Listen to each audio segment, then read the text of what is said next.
नमस्कार साथियों, एक बार से फिर आपका रोबो स्टडी में स्वागत है। और जैसे कि हम लगातार साइंस का वीडियो डाल रहे हैं और जान के बहुत खुशी हुई कि आप लोगों को ये सीरीज़ पसंद आ रहा है। ये बेसिकली जैसे हमने कहा था एनसीईआरटी बेस्ड है, तो इस बार हमने क्या किया, बेसिकली एनसीईआरटी के पेजेस में ला के जो करता था तो उसमें थोड़ा सा जगह छोटा हो रहा था, तो मैंने सोचा कि मैं आपको कुछ एनसीईआरटी के नोट्स जो हमने बनाए वो आपको उसी पे बेस पे ही ये पूरा अगला कुछ चैप्टर्स में आपको एक्सप्लेन करूँगा।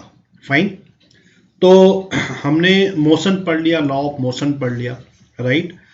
और इसके बाद 3 चैप्टर्स बचते हैं, इसको हम अगले इस सप्ताह खत्म कर लेंगे, है ना। उसके बाद हम ढेर सारे क्वेश्चन आंसर करेंगे चैप्टर वाइज, ठीक है। बट आपके फंडामेंटल्स, आप किसी भी एग्जाम में जाओ, जो आपका जनरल स्टडीज वाला जो पोर्शन है उसमें साइंस का एक हिस्सा आता है, तो उसके 10-15% मार्क्स हैं उस पर। ओके, सो साइंस वाले विद्यार्थी तो कर लेते हैं, है ना। तो अब जो ग्रेविटेशन जो पार्ट है ना, उसको लेके हम आगे बढ़ते हैं। तो ग्रेविटेशन चैप्टर बहुत हमने अभी न्यूटन लॉ ऑफ मोशन में पढ़ा, हमने 3 लॉ ऑफ मोशन पढ़े। ओके, नाउ ग्रेविटेशन एक प्रॉपर्टी है, ये है क्या बेसिकली। तो ये कुछ मैंने चैप्टर के शुरू में मैंने सोचा कि एक माइंड मैप का चीज़ आपको दे देंगे, हम क्या क्या इसमें जानेंगे और इसमें क्या क्या इंपॉर्टेंट है। तो ये वाली पोर्शन को मैं दोबारा आऊँगा, आपको बताऊंगा कि तो ये जो पोर्शन है इसका क्या सिग्निफिकेंस है, राइट। तो ग्रेविटेशन फोर्स क्या है, तो पृथ्वी जिसको हम हिंदी में गुरुत्वाकर्षण फोर्स भी कहते हैं, है ना, इसको बोलते हैं ग्रेविटेशनल फोर्स, ओके। हाँ, और इसको हम हिंदी में क्या बोलते हैं, गुरुत्वाकर्षण बल, है ना, गुरुत्वाकर्षण का बल या गुरुत्वाकर्षण बल कहते हैं। तो हर कोई भी ऑब्जेक्ट जब ऊपर से नीचे आप ऊपर फेंकेंगे किसी भी ऑब्जेक्ट को, तो वो अपने आप नीचे आएगा। ओके, हम चल रहे हैं, हम उड़ नहीं रहे हैं, है ना, हम एक जगह पे खड़े हैं, इस सब का कारण है गुरुत्वाकर्षण बल। ओके, तो ये हम बहुत डीपर कॉन्सेप्ट में तो नहीं जाएंगे, बट आप ये समझ लीजिए कि इसको हम न्यूटन यूनिवर्सल और लॉ ऑफ ग्रेविटेशन भी कहते हैं, है ना। Newton universal laws of gravitation, right, इसको बोलते हैं universal law of the gravitation. Okay, so इसको किसने दिया था, इस एक महान साइंटिस्ट जिसके बारे में हम लोगों ने लॉज ऑफ मोशन में पढ़ा, न्यूटन ने दिया था। तो उन्होंने ये कहा था कि जब भी किसी चीज़ को हम ऊपर की ओर छोड़ेंगे बिना पुश किए, तो वो हमेशा एक्सेलरेट डाउनवर्ड होगा, वो नीचे की ओर जाएगा, है ना। ओके, और इसी फोर्स को हम लोग गुरुत्वाकर्षण का फोर्स कहते हैं। ओके, सो गुरुत्वाकर्षण का जो फोर्स यही है कि ये फोर्स है जिसके कारण pulls the object toward this, तो जिसके गुरुत्वाकर्षण बल है जिसके कारण एक फोर्स है जिसमें कारण जो है अर्थ हर ऑब्जेक्ट को अपने केंद्र की ओर, सेंटर की ओर खींचती है ना, यही बोलते हैं, है ना, ये है। तो ये सवाल बन सकता है, तो हर ऑब्जेक्ट को पृथ्वी अपने केंद्र की ओर, अपने सेंटर की ओर खींचती है, this is called gravitational force of law. Now universal gravitational force क्या है, 1687 में सर आइजैक न्यूटन ने प्रपोज किया। सर आइजैक न्यूटन, ये क्वेश्चन आ सकता है आपके जनरल नॉलेज में भी कि किसने प्रपोज किया था, तो ये समझ लीजिए सर आइजैक न्यूटन ने 1687 में 18, और उन्होंने कहा था कि एक तो ग्रेविटेशनल फोर्स है ही जिसके कारण पृथ्वी किसी भी चीज को अपने केंद्र की ओर खींचती है ना, अपने सेंटर की ओर अट्रैक्ट करती है। इसके अलावा जो दो वस्तु होते हैं, दो ऑब्जेक्ट होता है, वो भी आपस में एक दूसरे को खींचता है। तो आप समझ लीजिए कि 3 पहलवान हैं। ओके, हाँ, पहलवान ए, पहलवान बी और पहलवान सी, ना पहलवान सी ए और बी के मुकाबले में ज़्यादा मजबूत है। तो ये आपस में कितना भी अपने आप को खींच ले, लेकिन सी पहलवान है, वो उसका ही रूल यहाँ चलेगा। हाँ, तो यहाँ पर सी है अर्थ। हाँ, अर्थ क्या करता है? अर्थ स्ट्रॉन्गेस्ट मैग्नेट है, सबसे बड़ा जो मैग्नेट है वो है अर्थ। तो अर्थ क्या करती है? सभी ऑब्जेक्ट को अपनी ओर खींचती है। तो समझ लीजिए आपके सामने लैपटॉप पड़ा है, लैपटॉप के पास भी एक ग्रेविटेशनल फोर्स है, आप में भी एक ग्रेविटेशनल फोर्स है, आप दोनों एक दूसरे को खींच रहे हैं। बट तीसरा फोर्स जो हम लोग सब धरती के ऊपर बैठे हुए हैं, ये जो हम उड़ नहीं रहे हैं, इसका कारण है कि अर्थ की अपनी ग्रेविटेशनल फोर्स है। ओके, उसके कारण उसको हम दोनों को अपने केंद्र की ओर खींच के रखे, मानिए तान के रस्सी, एक समझ लीजिए एक ऐसा खूंटा है, एक ऐसा मैग्नेट है जिसमें सारे चीजों को अपने ओर अट्रैक्ट करके रखा हुआ, खींच के रखा हुआ। फाइन।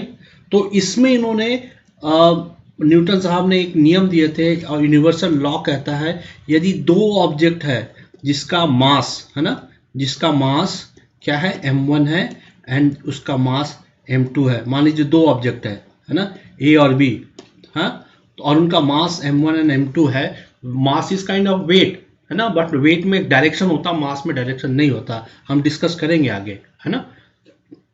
तो इनके बीच में जो बल लगेगा, इनके बीच में जो फोर्स लगेगा, ग्रेविटेशनल का फोर्स लगेगा, वो क्या होगा? F is directly proportional to m1 m2 by r square. r क्या है? इन दोनों के बीच की दूरी, डिस्टेंस, और इसको d लिखे या r लिखिए, बात बराबर है। ओके, तो क्या हो जाएगा? F is equal to g m1 m2 by R square. बस आप इतना ही याद रखें, एक आपको डेरिवेशन याद करने की जरूरत नहीं है। तो इसका मतलब हो गया, ये जो लाइन ये जो हमेशा मैं लिखता हूं, इसको बोलते हैं प्रोपोर्शनल। इसको क्या बोलते हैं? Directly proportional. डायरेक्टली मतलब जब A is proportional to B, मतलब A बढ़ता है तो B बढ़ता है, A घटता है तो B घटता है, वाइस वर्सा। ओके, तो अभी क्या है कि जब दो बल है, ये आप याद रखिए कि कौन सा फोर्स काम करता है। जब दो ऑब्जेक्ट्स हैं और दोनों को के बीच में दूरी r है या d है, जो भी मान लीजिए, तो उन दोनों के बीच में जो फोर्स होगा वो होगा F, मतलब फोर्स बराबर G और m1 m2 upon are square. ये जो G है, इसी को बोलते हैं यूनिवर्सल ग्रेविटेशनल कांस्टेंट, है ना, इसको बोलते हैं यूनिवर्सल ग्रेविटेशनल कांस्टेंट। और इसका वैल्यू होता है, G का वैल्यू क्या होता है? 6.67 into 10 to the power -11 newton metre square K G square. ये G का भी क्वेश्चन है और ये जनरल साइंस का भी क्वेश्चन है। ओके, G की वैल्यू होती है 6.67 into 10 to the power -11। Fine, है ना। और G क्या है? G F है ना, F की यूनिट M है ना। तो ये जो हो गया, एंड M की K है, तो उसका यूनिट को हम ऐसे कैलकुलेट करते हैं, है ना, जो हमने ऑलरेडी यहाँ पर ही दे दिया है। फाइन, समझ में आ गया।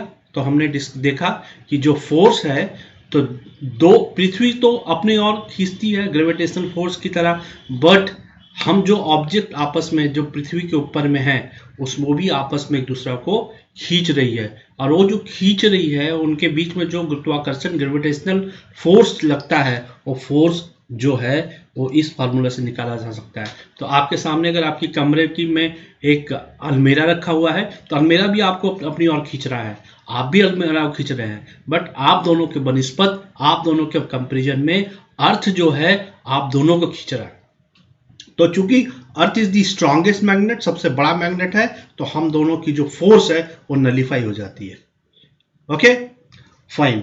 अब न्यूटन्स लॉ ऑफ क्या बोलते हैं? न्यूटन्स लॉ का, न्यूटन जो तीसरा लॉ था और न्यूटन साहब ने जो ग्रेविटेशनल का लॉ दिया, जिसको अभी अभी हमने पढ़ा, इन दोनों के बीच में क्या संबंध है ना, क्या संबंध है? तो न्यूटन का तीसरा लॉ क्या बोलते हैं? बोलता था कि every object equal and opposite force on each other direction in opposite direction, यानी हर क्रिया के विपरीत एंड बराबर there is a equal and opposite reaction, है ना। आप जितने देर से दीवार पे मारते हो, दीवार भी आपको उसी तेजी से धक्का मारता है, चोट लगता है ना, राइट। इसको न्यूटन थर्ड लॉ बोलते हैं। और इसी को क्या रिलेशनशिप है, इस रिलेशनशिप को बोलते हैं कि जब हम पत्थर को जितने ऊपर फेंकते हैं, ओके, है ना, वो पत्थर हमेशा नीचे की ओर ही वापस आता है, यानी ये जिस गति से वापस आता है that velocity is called 9.8 m/s²। वही बोलता है इसी को बोलते हैं freely falling stone and earth attracts toward the earth, means earth attracts stone, but Newton law के तीसरे अनुसार क्या है, अर्थ should be attract earth and really it is true that stone also attract earth. Okay, stone भी अर्थ को खींच रहा है ना। जैसे आपने पत्थर को ऊपर फेंका तो पत्थर ऊपर की दिशा में गया, लेकिन पत्थर नीचे क्यों आ जाता है, क्योंकि न्यूटन के तीसरे लॉ ने क्या कहा था हमसे कि हर क्रिया के विपरीत बराबर प्रतिक्रिया होगी। तो अगर हम इसको ऊपर की ओर खींच रहे हैं तो अर्थ को इसे भी खींच रहा है, लेकिन फिर वही बात दोबारा मैं बोलूंगा, क्योंकि अर्थ ज्यादा पावरफुल है तो ये स्टोन आफ्टर सर्टेन हाइट के बाद ये वापस आएगा। ओके, एंड जो acceleration due to gravity, okay, है ना, जिसकी वजह क्या होती है, जी जो लगता है वो 9.8 मीटर पर सेकेंड स्क्वायर लगता है। फाइन, है ना। तो ये है न्यूटन के तीसरे लॉ और ग्रेविटेशनल के बीच में। तो आप ये समझिए कि यूनिवर्सल लॉ ऑफ ग्रेविटेशन का क्या महत्व है। अब आ जाते हैं, ये तो कॉन्सेप्ट वाली बात आएगी, एग्जाम में नंबर भी तो लाने हैं, तो इसमें ये सवाल आता है what is the importance of universal law of gravitation.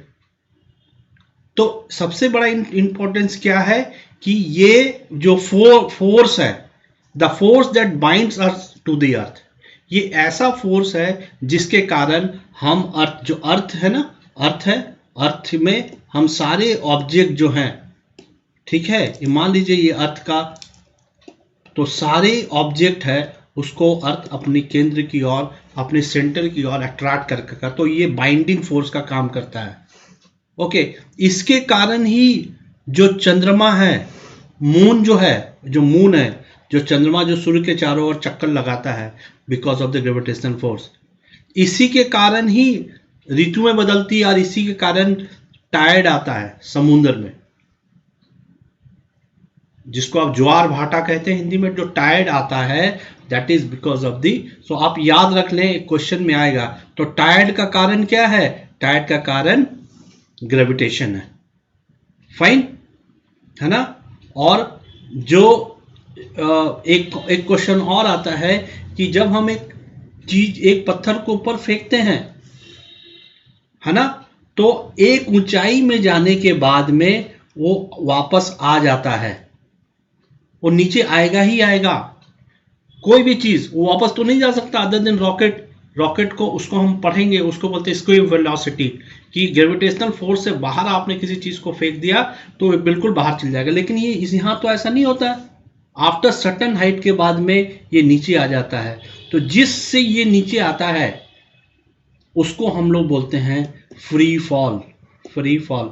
आप याद रखिए इस बात को, बहुत ज्यादा चिंतित ना हो ये सब देख के, है ना। कुछ विद्यार्थी कहते हैं सर ये आएगा, बीएड में तो आएगा ही आएगा, साथ में और भी एग्जाम में आप जो कोशिश कर रहे हैं, ये सब कॉन्सेप्ट इससे आते हैं सवाल। तो फ्री फॉल क्या है, फ्री फॉल क्या है कि जब एक पत्थर को ऊपर फेंकते हैं और पत्थर एक हाइट में आने के बाद अपने आप स्वतः बिना किसी धक्का लगाए वो नीचे की ओर आता है।